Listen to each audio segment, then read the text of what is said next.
जिनके लिए देश और राष्ट्र कोई मायने नहीं रखता। जिस आदमी के लिए देश और राष्ट्र मायने रखता ना, तो वो एक कानून के लिए अपने देश के किसानों को मरने के लिए सड़क पे नहीं छोड़ता। सरकार ने जो प्लानिंग रची थी वो प्लानिंग पूर्ण रूप से फेल होती हुई नजर आई, क्योंकि यहाँ हिंदू मुस्लिम नहीं चला।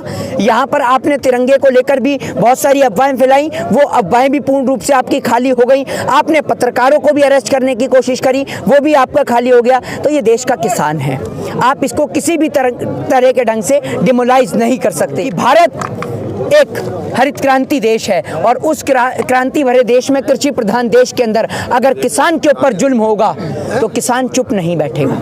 आप मोदी जी उस दिन तो दुखी नहीं होते जिस दिन देश के किसान यहाँ शहीद होते हैं, उस दिन आपको दुखी नहीं होते।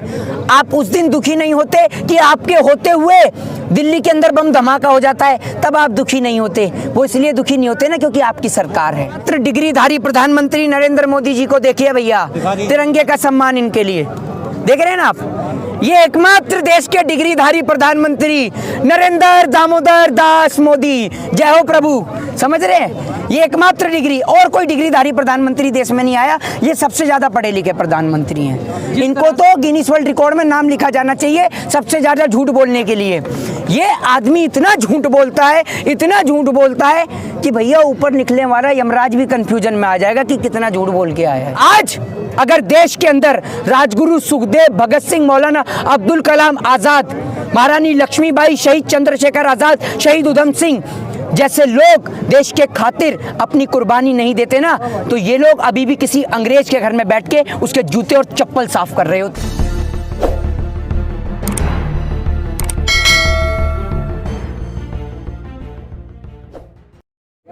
राकेश टिकैत जी की आंखों में जो आंसू आए, उसके बाद तो यहाँ पे जनसैलाब आ गया। लेकिन 27 की रात को ऐसा लग रहा था कि आंदोलन का आखिरी दिन है।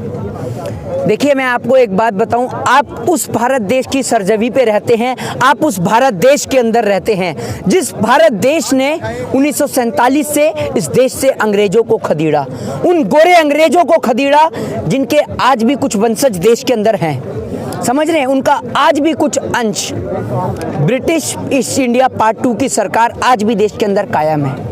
उनके तहत जो भी साजिश और षड्यंत्र देश में रचा गया, देश के किसान की छवि को खराब करने से लेकर उसको डिमोलाइज करने तक, जो भी साजिश और षड्यंत्र देश के किसान के लिए रचा गया, देश के किसान ने उस चक्रव्यूह को तोड़ा और अब देश के किसान के साथ पूरे देश की जनता खड़ी है। बागपत बड़ौत में आपने जिस तरीके से देखा कि महापंचायत बैठती है और महापंचायत किस तरीके से देश के किसान के लिए समर्थन किए कर जाती है, जिस तरीके से आपने पंजाब में देखा कि पंजाब से हर एक सदस्य आ रहा है देश के किसान के लिए, हरियाणा से आ रहा है, महाराष्ट्र से आ रहा है, उड़ीसा से आ रहा है और देश की तमाम जगह से आ रहा है, क्योंकि अब देश की सरकार की बहुत ज़्यादा किरकिरी होने लगी है। सरकार ने जो प्लानिंग रची थी वो प्लानिंग पूर्ण रूप से फेल होती हुई नजर आई, क्योंकि यहाँ हिंदू मुस्लिम नहीं चला। यहाँ पर आपने तिरंगे को लेकर भी बहुत सारी अफवाहें फैलाई, वो अफवाहें भी पूर्ण से आपकी खाली हो गई। आपने पत्रकारों को भी अरेस्ट करने की कोशिश करी, वो भी आपका खाली हो गया। तो ये देश का किसान है, आप इसको किसी भी तरह के ढंग से डिमोलाइज नहीं कर सकते। ये वो देश का किसान है जिस भारत देश को कहा जाता है कि भारत एक हरित क्रांति देश है और उस क्रांति भरे देश में, कृषि प्रधान देश के अंदर अगर किसान के ऊपर जुल्म होगा तो किसान चुप नहीं बैठेगा। अभी आपने तिरंगे की बात जी, जिस तरह से प्रधानमंत्री ने 2021 के नए साल में इस जनवरी के आखिरी हफ्ते में उन्होंने मन की बात की, उस मन की बात में उन्होंने तिरंगे का जिक्र किया और कहा कि लाल किले पर जो तिरंगे का अपमान हुआ है, इससे मैं भी दुखी हूँ और पूरा देश दुखी है। आप मोदी जी उस दिन तो दुखी नहीं होते जिस दिन देश के किसान यहाँ शहीद होते हैं, उस दिन आपको दुखी नहीं होते। आप उस दिन दुखी नहीं होते कि आपके होते हुए दिल्ली के अंदर बम धमाका हो जाता है, तब आप दुखी नहीं होते। वो इसलिए दुखी नहीं होते ना क्योंकि आपकी सरकार है, समझ रहे हैं। आप नरेंद्र मोदी जी, आप उस दिन दुखी नहीं होते जब हमारे देश के अंदर पत्रकारों को भी गिरफ्तार कर लिया जाता है जो आपकी वाहवाही नहीं दिखाते। आप उस दिन दुखी नहीं होते, आपको क्या हो जाता है उस दिन। और ये देखिए, तिरंगे की बात करते हैं नरेंद्र मोदी जी, अभी इन्हीं की फोटो देख लीजिए, इन्हीं की फोटो दिखाता हूं आपको। देखिए मोदी जी कितना प्यार करते हैं तिरंगे से। एकमात्र आप ये देखिए, मुंह पहुंच रहे हैं। एकमात्र डिग्रीधारी प्रधानमंत्री नरेंद्र मोदी जी को देखिए भैया, तिरंगे का सम्मान इनके लिए देख रहे हैं ना आप, ये एकमात्र देश के डिग्रीधारी प्रधानमंत्री नरेंद्र दामोदर दास मोदी, जय हो प्रभु, समझ रहे हैं, ये एकमात्र डिग्री, और कोई डिग्रीधारी प्रधानमंत्री देश में नहीं आया। ये सबसे ज्यादा पढ़े लिखे प्रधानमंत्री हैं। इनको तो गिनीज वर्ल्ड रिकॉर्ड में नाम लिखा जाना चाहिए सबसे ज्यादा झूठ बोलने के लिए। ये आदमी इतना झूठ बोलता है, इतना झूठ बोलता है कि भैया ऊपर निकलने वाला यमराज भी कंफ्यूजन में आ जाएगा कि कितना झूठ बोल के आया है। समझ रहे हो आप, कलयुग में पाप, सतयुग में पाप का घड़ा भरता था और कलयुग के अंदर दाढ़ी बढ़ रही है। समझ रहे हैं, जितने झूठ बोल रहा है ना उतने बाल बढ़ते जा रहे हैं। अब आप ये समझ लो ना, आप इसके बाल गिन पाएंगे और ना इसके झूठ गिन पाएंगे, दोनों बराबर ये हैं। दाढ़ी जो बढ़ रही थी कहीं रविंद्रनाथ टैगोर बनने की तो... अरे भैया ये 25 पहले आपने देखा 25 दिसंबर को देश की जनता सोच रही थी कि कहीं नरेंद्र मोदी जी सेंटा क्लॉज बन के सेंटा क्लॉज का बिजनेस ना खा जाएं। समझ रहे हैं, लेकिन अब जनता समझ गई है कि रविंद्रनाथ टैगोर बनने की ताद में है। ठीक है, ये वो देश के अंदर लोग हैं जब सारा का सारा देश अंग्रेजों से लड़ाई लड़ रहा था, अंग्रेजों से लोहा ले रहा था, ये सारे के सारे रानी विक्टोरिया को सलाम ठोकने में लग रहे थे।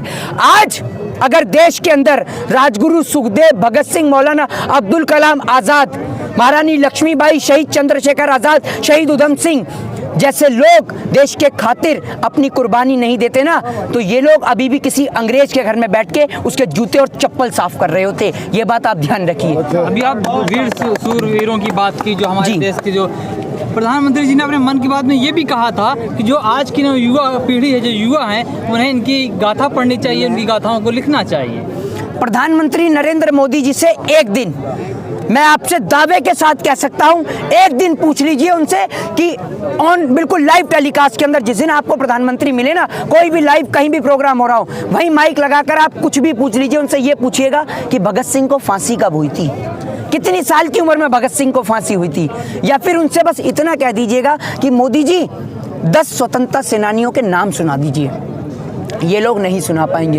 ये फर्जी देशद्रोह, ये फर्जी देशभक्त हैं। आप ये समझिए, इनके लिए देश और राष्ट्र कोई मायने नहीं रखता। जिस आदमी के लिए देश और राष्ट्र मायने रखता ना, तो वो एक कानून के लिए अपने देश के किसानों को मरने के लिए सड़क पे नहीं छोड़ता। इस बात को आप सोचिए। इन लोगों का बहुत बड़ा प्लान था देश के अंदर दंगे कराने का।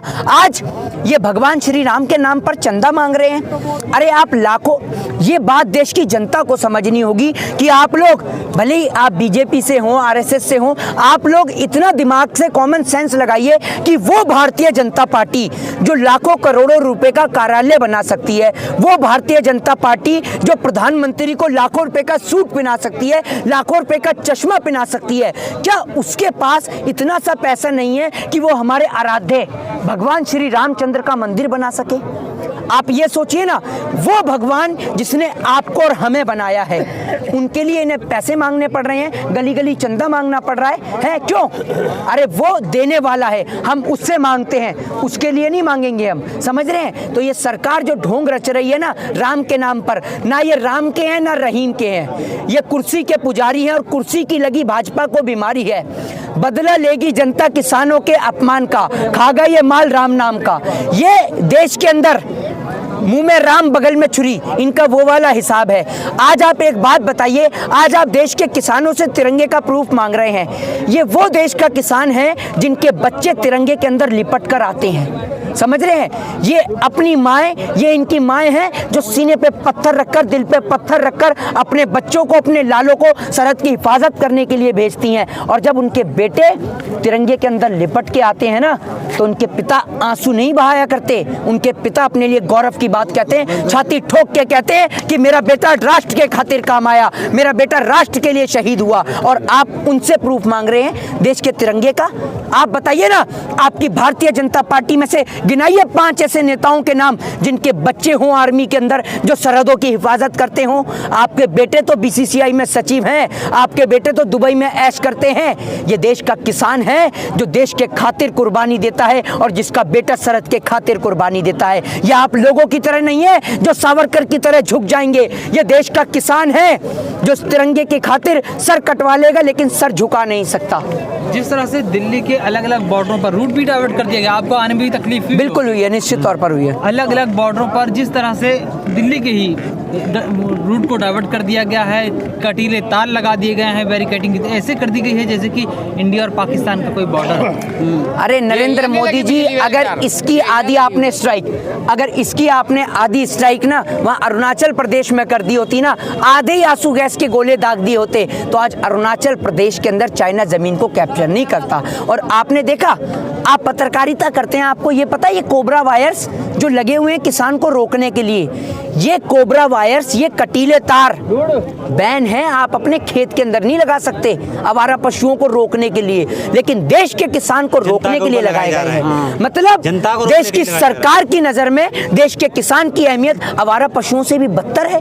आप ये साबित करना चाहते हैं ये किसान के लिए क्यों लगाए गए हैं बैरिकेड? अरे हमारे देश का किसान है, हमारे भारतवर्ष का किसान है। चलिए किसान तो यहाँ बैठा हुआ था, आप इस्तीफा क्यों नहीं देते अपना कि इजराइल दूतावास के बाहर जो बम ब्लास्ट होता है उसकी जिम्मेदारी कौन लेगा? ये बताइए ना आप मुझे। उसका जिक्र नहीं करती देश की मीडिया कि वो बम धमाका कैसे हुआ। चलिए अगर वो गलती से अगर यहाँ पर होता ना तो ये देश के किसान को ही बदनाम कर देते कि किसान नहीं करा है। वो तो शुक्र है ऊपर वाले का, ईश्वर का, भैया ये देश का किसान है, ये ना आतंकवादी है, ना पाकिस्तानी है, ना टेररिस्ट है। आप लोग समझिए और इसके लिए, इसके खातिर बात करिए। और देश की सरकार से निवेदन है कि जल्द से जल्द किसानों को खेत की ओर भेजने का प्रयास किया जाए, कैसे इन्हें घर लौटाया जाए मेरे भाई, क्योंकि आपको शर्म नहीं आ रही, क्योंकि आप वो निकम्मे बेटे की तरह हैं, उस आवारा बेटे की तरह हैं जो सारी संपत्तियों को अपने ऐशोआराम में उड़ा देता है। लेकिन हमारे दिल में शर्म है और हमारे लिए डूब मर जाने की बात है कि हमारे बुजुर्ग यहाँ पर सड़क पे बैठे हुए हैं और हम उनके लिए कुछ नहीं कर पा रहे। ये जो रोड ब्लॉक किए गए हैं, कटीले तार लगाए गए हैं, इससे सरकार क्या संदेश देना चाहती है? क्योंकि यहाँ के जो लोकल लोग हैं उन्हें बहुत तकलीफ हो रही होगी आने जाने से। आप भी आ रहे बता रहे कि हमें तकलीफ हुई। अरे आने नहीं दे रहे किसान आंदोलन में। भैया किसान है, कोई टेररिस्ट थोड़ी है, आतंकवादी बैठा हुआ है क्या कोई, या पाकिस्तानी बैठा हुआ है कि आप आने नहीं देंगे? आप एक बात मुझे बताइए, वो जो देश के भगोड़े आ जाते हैं चाइना के अंदर, आपने देखा अरुणाचल प्रदेश में वो कैप्चर कर लेते हैं जमीन को, वो देश के अंदर घुस सकते हैं, लेकिन देश का किसान अपने ही देश की जमीन पर नहीं बैठ सकता। आपको बड़ी आपत्ति हो गई। लोगों के बीच ये गलत संदेश भी जा सकता है ना, लोग ये कहेंगे कि ये किसान बैठे हुए इसी वजह से हमें परेशानी हो रही है, क्योंकि लोकल लोग। जबकि आप ये देखिए किसान आंदोलन के चलते अगर आप दिखाएं तो कोई भी दुकान बंद नहीं है। पीछे अगर आप देखें मैक्स हॉस्पिटल की तस्वीर दिखाइए और उसके पीछे रोड चल रहा है, कोई परेशानी नहीं है। लेकिन देश की सरकार जो लगातार ढोंग धतूरा और ड्रामा खेलने में लगी हुई है। आम जनता से निवेदन है मेरे भाई, आप आकर देखिए कि आपको कौन तकलीफ उत्पन्न कर रहा है। किसान तो दो साइड बैठा है, दो साइड का रोड तो खाली है आने जाने के लिए, तो आप उसको क्यों बंद कर रहे हैं? तो किसान को डिमोलाइज किया जा रहा है, उसको आंदोलन को खराब करने का प्रयास किया जा रहा है। तो आप देश के किसान को समर्थन कीजिए। जय हिंद, जय भारत, वंदे।